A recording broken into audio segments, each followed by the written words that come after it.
तो आज हम लोग प्राचीन भारतीय इतिहास में एक बहुत ही दिलचस्प टॉपिक को समझने वाले हैं, पुरापाषाण काल। हम सीधे प्रतियोगी परीक्षाओं की स्टडी मटेरियल के हिसाब से चलेंगे ताकि हर पॉइंट कवर हो जाए। खास तौर पर हम फोकस करेंगे मध्य और उच्च पुरापाषाण काल पर। तो चलिए शुरू करते हैं। ये जो देख रहा है, ये सिर्फ एक पत्थर नहीं है। सोचिए, ये एक औजार था, एक हथियार, और यही वो चाबी है जिससे हम अपने सबसे पुराने पूर्वजों की दुनिया का ताला खोलेंगे। इसी एक पत्थर से हमारी कहानी शुरू होती है। तो अपनी टाइम मशीन में बैठते हैं और सबसे पहले चलते हैं मध्य पुरापाषाण काल में। जैसा कि नाम से ही पता चल रहा है, ये पुरापाषाण काल का दूसरा यानी बीच का फेज था। अब ये कब की बात है? तो हम बात कर रहे हैं आज से लगभग 50,000 से 40,000 ईसा पूर्व के बीच के समय की। अंदाजा लगाइए, ये वो दौर था जब दुनिया में आइस एज यानी हिम युग चल रहा था। अच्छा, तो इस दौर की सबसे खास बात क्या थी? वो थी इनकी टेक्नोलॉजी, जिसे हम कहते हैं फलक संस्कृति या फ्लेक कल्चर। अब ये है क्या? बहुत सिंपल है। एक बड़ा सा पत्थर लिया, जिसे कोर कहते हैं, और उस पर चोट करके छोटे छोटे नुकीले पत्थर के टुकड़े निकाले। इन्हीं टुकड़ों यानी फलक से वो अपने औजार बनाते थे। और ये बहुत ही इंपॉर्टेंट डिस्कवरी थी, जिसे खोजा था HD सांकलिया ने महाराष्ट्र के नेवाशा नाम की जगह पर। देखिए, इस तरह से एक कोर से एक फलक को तोड़ा जाता था। और इन फलकों से क्या बनता था?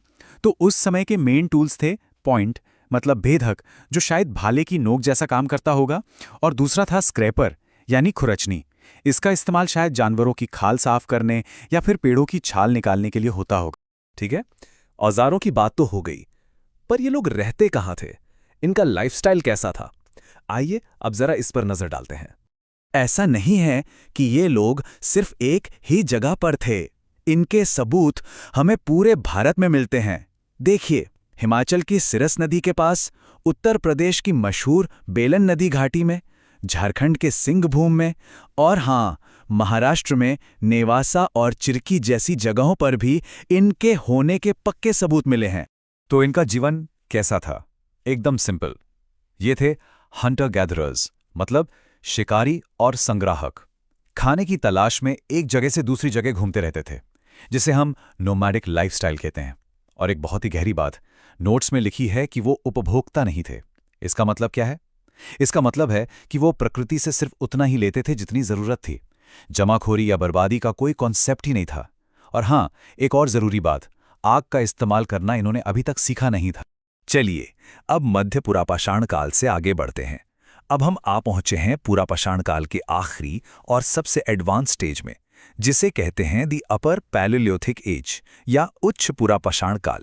तो जहां पिछला दौर 40,000 ईसा पूर्व में खत्म हुआ, वहीं से ये शुरू होता है, यानी 40,000 से लेकर लगभग 20,000 ईसा पूर्व तक का समय। और अब माहौल बदल रहा था। धीरे धीरे हिमयुग आइस एज अपने अंत की ओर बढ़ रहा था। इस दौर में ना दो गेम चेंजिंग बातें हुई। पहला, टेक्नोलॉजी में एक बड़ा लीप आया।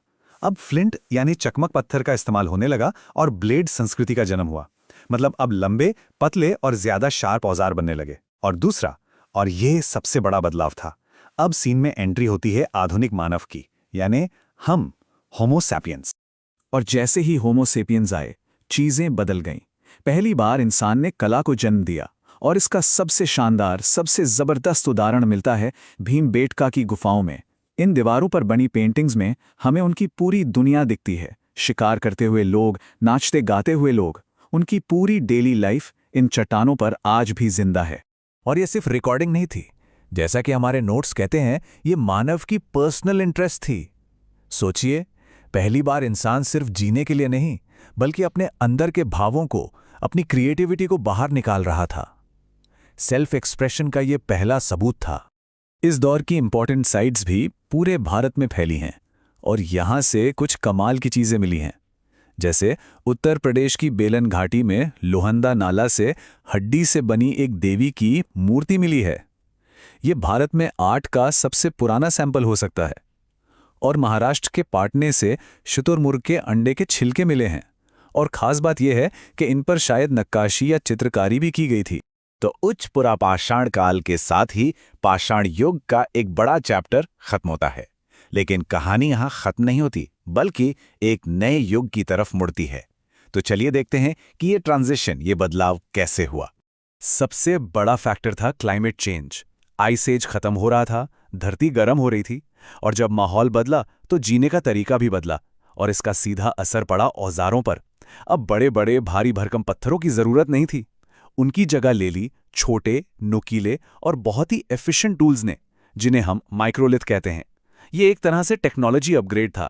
तो काफी कुछ हमने कवर कर लिया है ना? मिडिल पेलियोलिथिक से लेकर अपर पेलियोलिथिक तक। अब टाइम है एक क्विक नॉलेज चेक का। देखते हैं कितना याद रहा।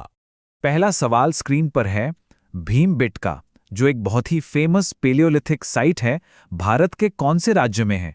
ऑप्शंस हैं ए बिहार, बी उत्तर प्रदेश, सी राजस्थान या डी मध्य प्रदेश। और सही जवाब है ऑप्शन डी, मध्य प्रदेश। जी हाँ, ये मध्य प्रदेश के रायसेन जिले में है, और इसकी इंपॉर्टेंस इतनी है कि ये एक यूनेस्को वर्ल्ड हेरिटेज साइट भी है। चलिए नेक्स्ट क्वेश्चन पर आते हैं। प्रागैतिहासिक काल का जो सबसे पहला युग था, उसे क्या कहा जाता है? ए नवपाषाण युग, बी धातु युग, सी ताम्रपाषाण युग या डी पुरापाषाण काल? बिल्कुल सही, इसका जवाब है डी पुरापाषाण काल, एके पेलियोलिथिक एज। और जैसा हमने अभी अभी पढ़ा, इसी के 3 स्टेजेस थे, पूर्व, मध्य और उच्च। ओके, ये सवाल थोड़ा ट्रिकी हो सकता है। भारत की वो कौन सी प्री हिस्टोरिक साइट है जहां से होमो इरेक्टस मानव की खोपड़ी मिली है? क्या वो हथनोरा है, पाटने, पचमढ़ी या फिर संगनकल्लू? इसका सही जवाब है ऑप्शन ए, हथनोरा। और ये एक बहुत ही जबरदस्त फाइंड थी। ये जो खोपड़ी मिली थी वो एक 30 साल की महिला की थी। चलिए अब एक मैच द फॉलोइंग टाइप का क्वेश्चन करते हैं। एक तरफ है आर्कियोलॉजिकल साइट्स और दूसरी तरफ है उनकी आज की लोकेशन। हमें सही जोड़ी बनानी है। तो सही मैचेस क्या हैं? निवासा, जैसा हमने पढ़ा, महाराष्ट्र में है, इसामपुर है कर्नाटक में, डीडवाना राजस्थान में है, और गुड़ियाम गुफा तमिलनाडु में। और अब आते हैं आखिरी सवाल पर। ध्यान से सुनिएगा।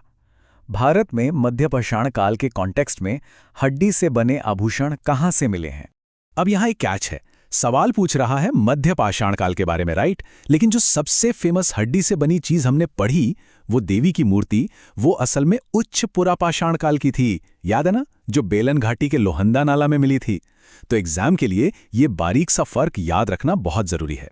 तो पत्थर के छोटे छोटे टुकड़ों से अपनी शुरुआत करके कला की पहली पहचान तक पहुंचने का ये सफर, यही तो हमारी पूरी सभ्यता की नींव है। और ये सोचने पर मजबूर करता है ना कि आज से हजारों साल बाद जब हमारे जमाने की चीजें मिलेंगी, हमारे अवशेष मिलेंगे, तो वो हमारी क्या कहानी सुनाएंगे।